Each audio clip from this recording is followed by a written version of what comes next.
इस सदन में एक ऐसे नेता है जिनको आज तक 13 बार राजनीति में लॉन्च किया गया है और 13 ही बार फेल गए। उनका एक लॉन्चिंग मैंने देखा है, उनका एक लॉन्चिंग यहां सदन में हुआ था। एक गरीब मां कलावती या ऐसा कुछ नाम, कलावती, बुंदेलखंड की बहन कलावती, उसके घर वो नेता भोजन करने गए और यहीं पीछे बैठकर गरीबी का बड़ा दारुण वर्णन, द्रवित हो जाए ऐसा वर्णन कर दिया। ठीक है भाई, अच्छा किया, आप इतने बड़े व्यक्ति होकर गरीब कलावती के घर पर भोजन पर गए, उसका भोजन कर लिया और इसकी वेदना को यहां वाचा दे दी। मगर बाद में इनकी सरकार 6 साल चली। मैं पूछना चाहता हूं वो कलावती का क्या करा?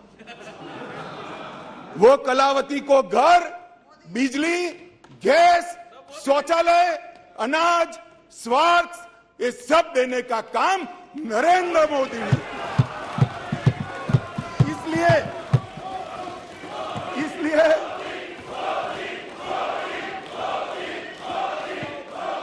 इसलिए जिस कलावती के घर पर आप भोजन पर गए हो, इसी को भी मोदी जी पर अविश्वास नहीं है, वो आज मोदी जी के साथ है।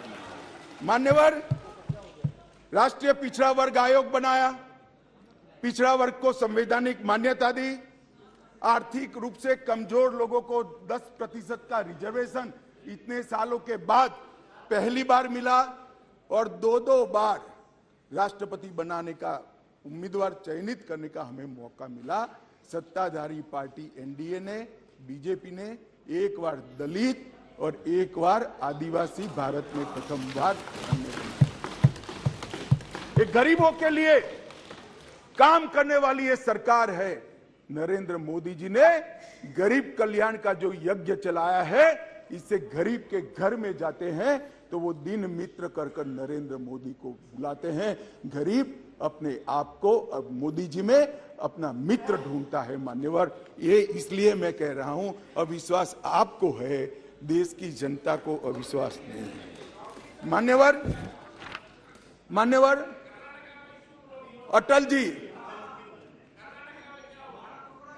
अटल जी इस देश को 11वीं अर्थव्यवस्था छोड़कर गए।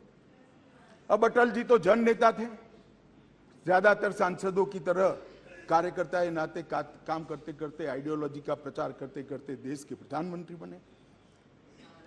6 साल तक चलाया, 6 साल में 15वें नंबर से 11वें नंबर पर लाए।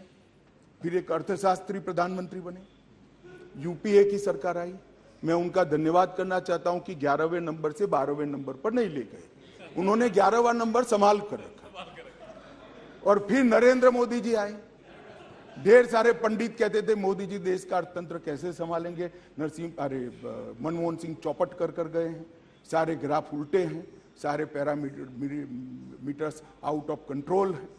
मगर गरीबों के घर से जन्मा हुआ ये आदमी, संघर्ष कर राजनीति में आया हुआ आदमी, सरपंच का चुनाव लड़े बगैर सफल मुख्यमंत्री बनने वाला ये आदमी नरेंद्र मोदी, इसने 9 साल में देश के अर्थतंत्र को 11वें से 5वें नंबर पर पहुंचाने का काम। और मान्यवर मुझे भरोसा है, मुझे तो भरोसा है, मेरे ज्यादातर साथी चुनकर भी आएंगे, वो भी देखेंगे, फिर से एक बार मोदी जी प्रधानमंत्री बनेंगे और देखते देखते 2027 तक देश दुनिया का 3रा नंबर का अर्थतंत्र।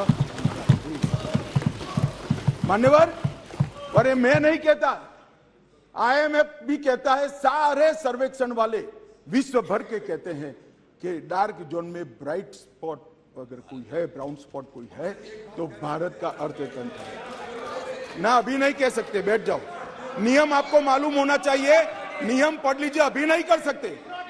अरे भाई, आपकी पार्टी ने आपका नंबर ही बोलने में नहीं रखा है, क्या खड़े हो कर बोलते हो? आप लीडर ऑपोजिशन हो ना, आप चर्चा शुरू करते हो ना, बोलने देते हैं आपको।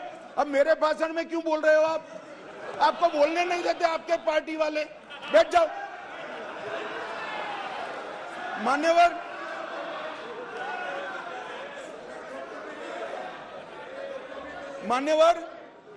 आने वाले दिनों में, आने वाले सालों में और आने वाले दशकों में दुनिया भर के अर्थतंत्र के जो महत्वपूर्ण क्षेत्र है वो सब में दूरदर्शितापूर्ण फैसले लेकर मोदी जी ने सटीक नीतियां बनाकर भारत को इसके अंदर एक फाउंडेशन डालने का काम समाप्त कर दिया। चाहे ग्रीन हाइड्रोजन हो, चाहे इलेक्ट्रिकल व्हीकल हो, चाहे अंतरिक्ष हो, चाहे डिफेंस का प्रोडक्शन हो, चाहे इलेक्ट्रॉनिक आइटम का मैन्युफैक्चरिंग हो, चाहे क्वांटम इंजीनियरिंग के अंदर संवर्धन और R&D करना हो, और चाहे ऑर्गेनिक फूड का बाजार खड़ा करना हो। ये 7 के 7 क्षेत्र जो इमर्जिंग क्षेत्र दुनिया के अर्थतंत्र में माने जाते हैं, वो 7 क्षेत्र में मान्यवर मोदी जी ने ऐसा फाउंडेशन डाला है कि आने वाले 5 ही साल में भारत दुनिया के अर्थतंत्र में एक प्रमुख शक्ति बनकर उभरेगा, इसका मुझे विश्वास है। मान्यवर, इंफ्रास्ट्रक्चर की गति शक्ति के तहत सिर्फ 2024-25 तक 2 लाख किलोमीटर राष्ट्रीय राजमार्ग हम समाप्त कर देंगे। 2020-21 में 37 किलोमीटर प्रतिदिन बनाए, 148 हवाई अड्डे बने हैं। मोदी जी के आने के पहले 74 थे, अब 148 हो गए। Vande Bharat semi high speed train शुरू हो चुकी है। 99,000 करोड़ की सागरमाला परियोजना जो इंफ्रास्ट्रक्चर का बहुत बड़ा दूरगामी कदम है वो पूरा हो चुका है। कार्गो हैंडलिंग की क्षमता देश की 79% बढ़ी है, अगले साल तक 2 गुना हो जाएगी। और 27 ट्रेनों में मेट्रो उपलब्ध कराई है और भारत नेट 6.20 लाख किलोमीटर फैला दिया है। लाखों गांवों तक भारत नेट को पहुंचाने का काम। मान्यवर, इंटरनेट कनेक्शन में दुनिया में सबसे ज्यादा वृद्धि भारत ने दर्ज करी है, 231% की वृद्धि। और पूर्वोत्तर के लिए भी ढेर सारे एयरपोर्ट बनाने का काम नरेंद्र मोदी सरकार ने किया है। मान्यवर, स्वास्थ्य के बजट में भी 139% की वृद्धि नरेंद्र मोदी सरकार ने करी है। पिछले 8 वर्षों में 4,85,000 करोड़ रुपया खर्च किया गया।